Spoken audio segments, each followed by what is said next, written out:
The biggest challenge that whistleblowing faces today is the absence of a substantive legislation to protect whistleblowers.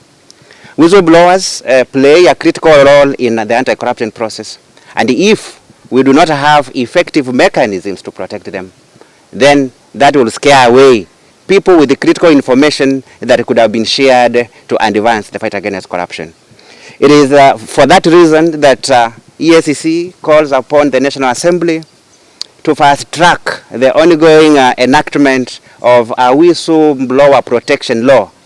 We have the whistleblower protection bill that has been pending in Parliament since 2021, and we call upon the National Assembly to expedite that bill, because today, absence of that framework remains one of the major impediments to an effective attack on corruption.